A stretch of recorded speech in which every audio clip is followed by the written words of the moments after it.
dia, a graça e a paz do Senhor Jesus. Nós estamos no capítulo 18 do livro de Juízes, onde nós veremos hoje a história dos Danitas e dos Levitas. Apanhe sua Bíblia e faça a leitura desses 31 versículos do capítulo 18. Também entre no nosso blog site e tenha acesso à parte escrita dessa narrativa. Estamos assim já finalizando esse livro de Juízes, na terceira parte que nós estamos agora, de nossa divisão em 3 partes. E essa terceira parte se chama Os Erros dos Levitas, que começou no capítulo 17 e já estamos no capítulo 18. Como temos visto até o presente momento, nada tinha dado certo na vida dos filhos de Israel depois da morte de seus grandes líderes que começaram tudo isso. Primeiro Moisés, tirando eles do Egito, depois Josué, introduzindo eles na terra prometida.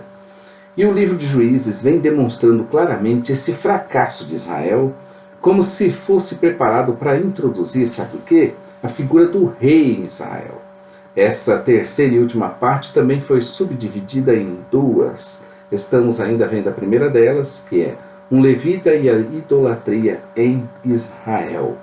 No capítulo 17, vimos a primeira sessão dessa divisão que falou de Mica e do levita. E agora veremos a segunda, que vai falar dos Danitas e do levita. 18, de 1 a 31. Depois veremos a última parte, um levita e a violência em Israel, no capítulo 19. Os Danitas e o levita. O capítulo 18 começa exatamente como está no verso 6 do 17. Muito comprometedor, que anunciava claramente e explicava a razão desse fracasso. Ou seja, naqueles dias não havia rei em Israel. Cada um fazia o que bem parecia aos seus próprios olhos. A sorte ainda não tinha caído para os Danitas, que buscavam a herança para habitar.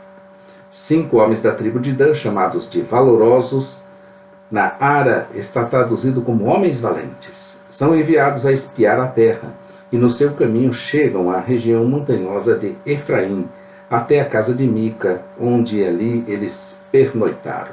Dentro da casa de Mica, reconheceram a voz do levita, que tinha sido contado por Mica para ser sacerdote dele, e eles o interrompem. Aproveitando o ensejo da visita e a coincidência do encontro com o levita, pediram um conselho do Senhor para eles, pois estavam preocupados se iriam ou se não iriam prosperar em sua jornada de espiar a terra. O levita os acalmou e disse boas palavras a eles, que tudo daria certo. Vocês vão em paz, vocês voltarão em paz. E assim realmente sucedeu. Foram em paz e voltaram em paz. E eles relataram aos Danitas tudo o que tinha se passado. E como o povo da região de Laís era pacífico, descuidado, e estavam longe de proteção de outros povos, além do que não tinham aliança com ninguém. A consulta feita, as palavras faladas e os resultados alcançados poderiam dar a impressão de que Deus aprovou e abençoou essa jornada. Mas tudo indica o contrário, que de Deus não tinha nada. Ainda assim, as características desse povo nos lembram de sermos vigilantes e nada tranquilos com relação à nossa situação e posição. Além do que, melhor é termos amigos e com eles nos relacionarmos do que vivermos isolados e alheios a tudo isso. Como nos ensina Provérbios 18:1, o solitário busca o seu próprio interesse e insurge-se contra a verdadeira sabedoria. Os Danitas, então, juntam 600 homens bem armados e saem para a conquista de Laís. Se bem que a lei dizia para eles primeiro oferecerem a paz ao povo a ser conquistado. Primeiro, então, os soldados tinham um desafio. Ofereçam a paz. Se eles aceitarem a paz, tudo bem, eles vão ser subjugados. Se não, guerra, então vão ser exterminados. Somente entrariam em guerra se eles se recusassem. E assim os aniquilaria. Isso está em Deuteronômio 10, Deuteronômio 20, dos versos 10 ao 18.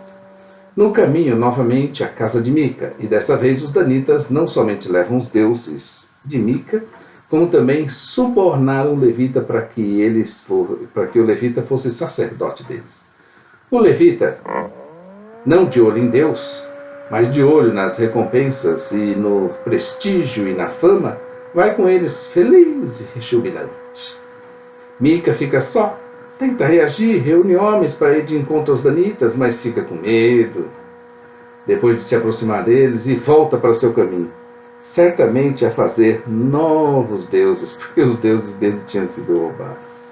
Realmente o quadro que o narrador bíblico pinta da situação de Israel naquela época era terrível, e tudo indicava ser o problema a falta de um rei. É isso que aponta esse livro. Os danitas roubam a Mica e depois ainda são bem-sucedidos na conquista da terra de Laís. Dos homens descansados, terra dos homens de Laís era dos homens descansados, tranquilos e confiados. E assim mudam o nome da cidade para Dan, a cidade de Dan.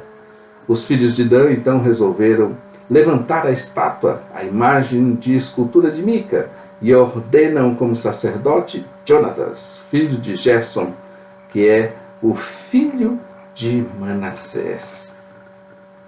Realmente Israel estava perdido e já imitando costumes das nações que deveriam expulsar para estarem ali.